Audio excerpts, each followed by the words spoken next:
तो जी हाँ guys, bridge course को लेकर के एक बहुत बड़ी अपडेट आ रही है कि संस्कृत का पेपर संस्कृत में लिखना है या हिंदी में, ये अब क्लियर हो चुका है। तो जानेंगे कि कैसे ये क्लियर हुआ है, आप भी देखिएगा। और अब बहुत सारी चीज़ें सुलभ हो जाएंगी क्योंकि बहुत से लोग अपना सब्जेक्ट भी अब चेंज करेंगे। साथ ही दोस्तों, स्टडी मटेरियल को कहाँ से डाउनलोड करना है, उसमें कैसा परिवर्तन हुआ है, क्योंकि एनआईओएस ने बहुत बड़ा इसके लिए भी परिवर्तन कर दिया है। तो उसको भी जानेंगे। साथ ही एनआईओएस ने कब घोषणा की है कि पेपर कब होगा, किस दिन से माना जाएगा कि ब्रिज कोर्स शुरू हो चुका है, स्कूल एक्सपीरियंस के सारे कार्य कब तक करने हैं, असाइनमेंट कब तक जमा करने हैं, तो ये सारी चीज़ें जानेंगे। तो बने रहिए। सबसे पहले बात करते हैं संस्कृत का पेपर हिंदी में लिखें या संस्कृत में। तो देखिए, हाइपोथेटिक ये है कि संस्कृत का पेपर हिंदी में लिखना है, उसके पीछे बहुत सारे तर्क हैं। जैसे कि दोनों जो पेपर है, संस्कृत और हिंदी, दोनों की जो लिपि है वो देवनागरी है। साथ ही संस्कृत व्याकरण का पेपर नहीं होने वाला है। तो ऐसे में संस्कृत पेडागॉजी का पेपर है और पेडागॉजी को आप हिंदी संस्कृत मिक्स लिख सकते हैं, इसमें कोई दिक्कत नहीं है। और अनेक विश्वविद्यालयों में ऐसा होता भी है, आप देख भी सकते हैं। लेकिन एक चीज़ है कि संस्कृत को संस्कृत में लिखने के पीछे भी बहुत सारे तर्क हैं। जैसे कि अनेक भाषाएं हैं जिनकी लिपि देवनागरी है, ऐसे में उनको हिंदी में लिखा जा सकता है, जबकि ऐसा नहीं होगा। ऐसा सिंधी के साथ भी है। भाषा 2 का पेपर भाषा का पेपर है, हालांकि व्याकरण नहीं है पर भाषा का पेपर तो है। ऐसे में अगर आप अंग्रेजी को अंग्रेजी में लिखेंगे तो संस्कृत को संस्कृत में क्यों नहीं लिख सकते? ये एक कारण है कि भाई संस्कृत को संस्कृत में ही लिखना पड़ेगा। लेकिन एक चीज़ है दोस्तों, आप ये देखिएगा, ये जो सबसे इंपॉर्टेंट चीज़ है कि अंतिम निर्णय तभी किया जाएगा जब एनआईओएस संस्कृत का स्टडी मटेरियल अपलोड कर दे। क्योंकि जब स्टडी मटेरियल अपलोड होगा, यदि उसमें सारी चीज़ें संस्कृत में दी रहती हैं तो आपको असाइनमेंट भी संस्कृत में बनाना पड़ेगा और पेपर भी संस्कृत में देना होगा।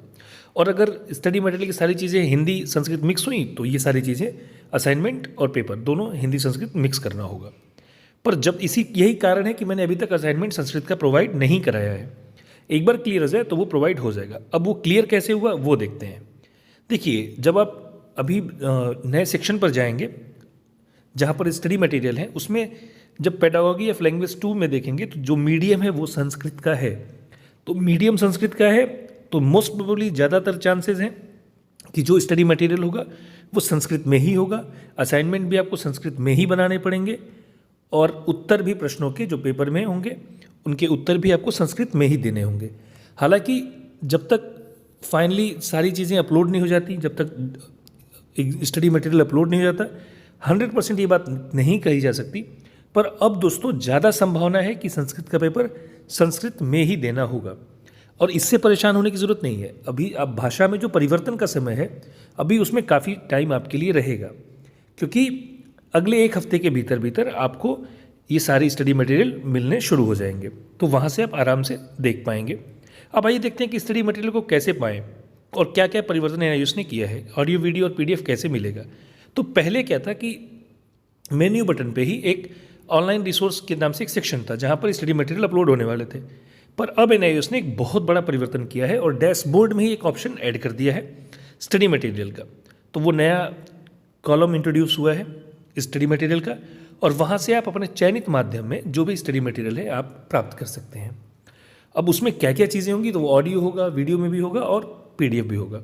देखिए, इसके लिए आपको मेन्यू बटन पर क्लिक कर देना है। ब्रिज कोर्स की साइट आप ऊपर देख सकते हैं, bridge.niosac.in। इसमें आप आ जाएंगे और मेन्यू बटन पर क्लिक कर देंगे। मेन्यू बटन पर क्लिक करने के बाद ये सारे आपको ऑप्शन मिलेंगे। आपको लॉगिन कॉर्नर जो सबसे नीचे वाला ऑप्शन है उस पर क्लिक कर देना है। जैसे ही आप दोस्तों लॉगिन कॉर्नर वाले ऑप्शन पर क्लिक करेंगे तो आपके सामने 3 चीज़ें खुल करके आएंगी: टीचर लॉगिन, स्कूल लॉगिन और अदर ऑफिशियल्स लॉगिन। अब ये जो स्कूल लॉगिन है ये तो वेरिफिकेशन के काम आता है, जब आपको वेरीफाई करना होता है। जैसे डॉक्यूमेंट आप वेरीफाई किए होंगे या कोई संशोधन होगा तो उसको वेरीफाई किए होंगे। तो जो पहला ऑप्शन है टीचर लॉगिन, उस पर क्लिक कर देंगे। टीचर लॉगिन वाले ऑप्शन पर आ जाएंगे। उसके बाद आपको ईमेल जो आपने बनाया था, जो पासवर्ड आपका है और एक वेरिफिकेशन कोड जो बगल में दिया हुआ है, तो ये कैप्चा कोड भर करके आप लॉगिन वाले ऑप्शन पर क्लिक कर देंगे। और जैसे ही दोस्तों आप लॉगिन वाले ऑप्शन पर क्लिक करेंगे तो आपका डैशबोर्ड खुल करके आ जाएगा, जिसमें बहुत सारी चीज़ें, एप्लीकेशन फॉर्म और जहाँ से आप ई सर्विस शुरू करते थे। तो थोड़ा स्क्रॉल करके जब नीचे आएंगे तो सबसे लास्ट में, ग्रीवांस के नीचे सबसे लास्ट में है स्टडी मटेरियल का ऑप्शन, वहाँ पर है डाउनलोड। तो आपको सीधे डाउनलोड वाले ऑप्शन पर क्लिक कर देना है। अभी जैसे ही आप उस डाउनलोड वाले ऑप्शन पर क्लिक करेंगे तो सारे पेपर, जो 6 पेपर हैं, आपके सामने खुल के आ जाएंगे और साथवां जो स्कूल एक्सपीरियंस का है उसका भी पेपर खुल के आ जाएगा। अब इसमें से आप किसी पर भी क्लिक करेंगे तो दिखाएगा मीडियम क्या है, किस मीडियम में आपको मिलेगा। अब मामला आता है लैंग्वेज 2 का, क्योंकि संस्कृत को लेकर बहुत डाउट है, तो हम इसी पर क्लिक करके इसको चेक करेंगे। तो जैसे ही पेडागॉजी ऑफ लैंग्वेज 2 पर क्लिक करेंगे तो वहाँ पर मीडियम दिखेगा संस्कृत। अब मीडियम संस्कृत लिखना ये बड़ा अलग मुद्दा है, क्योंकि मीडियम तो दो ही आपने चूज़ किया था, या तो हिंदी या तो इंग्लिश। तो मीडियम संस्कृत मतलब ज़्यादातर संभावना है, अभी भी मैं कह रहा हूँ संभावना है, जब तक अपलोड नहीं हो जाता तब तक संभावनाएं ही हैं। तो ज़्यादा संभावना है कि संस्कृत का पेपर संस्कृत में ही देना है। हालांकि इसके आधार पर 100% निष्कर्ष नहीं दिया जा सकता, पर उम्मीद ज़्यादातर यही है। अब बात करते हैं परीक्षाएं कब होंगी। देखिए 4 और 5वां पॉइंट आपको ध्यान से पढ़ना होगा, वेरिफिकेशन एंड अलॉटमेंट। तो पहले स्कूल प्रिंसिपल के बाद असाइन होने के बाद आपका फॉर्म वेरीफाई होगा स्टेट नोडल से। तो आप देख सकते हैं ना role of the state nodal, तो वो जैसे ही आपका फॉर्म या तो अप्रूव करेंगे या डिस्क्रिपेंसी की वजह से वापस करेंगे या रिजेक्ट करेंगे। पर रिजेक्ट किसी का नहीं होगा, सबका फॉर्म या तो अप्रूव होगा या डिस्क्रिपेंसी की वजह से वापस आएगा, जिसमें आपको सही डॉक्यूमेंट लगा करके वापस उनको भेज देना है। इसके बाद अब जो 5वां पॉइंट है सबसे इंपॉर्टेंट ये है, commencement of the programme. Admitted learner will be notified about the following through the dashboard of the teachers. क्या क्या? Start date of the bridge course, यानी स्टार्ट ब्रीच कोर्स की शुरू करने की जो अवधि है वो आपको डैशबोर्ड पर पता चलेगी। Access to the digital study material and orientation scheduled and guideline for the online classes. तो ये सारी चीज़ें आपको वहीं पर मिलेंगी।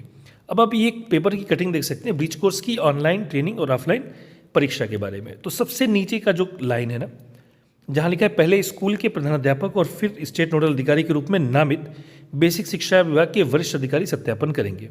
इसके बाद प्रशिक्षण शुरू होगा सूत्रों के अनुसार। सबसे नीचे की दो लाइनें हैं, सूत्रों के अनुसार मार्च में प्रशिक्षण शुरू हो सकता है। और इसके बाद बाकी सारी चीज़ें हैं कि शीर्ष अदालत ने 2018 के बाद और 11 अगस्त 2023 से पहले के जितने लोग हैं तो उनके लिए ये किया है। तो ज़्यादातर संभावना है कि मार्च से प्रशिक्षण शुरू होगा। अगर हम मान लेते हैं कि मार्च से शुरू होगा तो देखिए जब वेरीफाई हो जाएगा स्टेट नोडल से, और ये वेरीफाई होने में मार्च तक समय लग भी जाएगा, उससे कम तो नहीं लगने वाला है। अगर एक एग्जांपल के लिए हम मान लें कि हाँ ठीक है मार्च तक सबका फॉर्म वेरीफाई हो जाता है, तो उसके बाद से तिथि की गणना होगी। तो यदि अप्रैल से मान लें कि ब्रीच कोर्स को स्टार्ट करते हैं तो शुरू के 4 महीने के भीतर, यानी अप्रैल से पूरा मई 1 महीना, जून, जुलाई, अगस्त, तो इतने दिनों के बीच में आपको सारी चीज़ें अपलोड करनी होंगी। स्कूल एक्सपीरियंस के काम करने होंगे जुलाई तक, असाइनमेंट का काम पूरा करना होगा। असाइनमेंट का काम आप लोग ऑलरेडी पूरा कर चुके हैं, बचाए स्कूल एक्सपीरियंस, उसका भी सारी चीज़ें मैं आपको उपलब्ध करा दूंगा। और उसके बाद परीक्षाओं का आयोजन अगस्त या सितंबर माह में होगा, यदि इस पेपर कटिंग की बात को सही माना जाए तो। धन्यवाद दोस्तों, थैंक यू सो मच।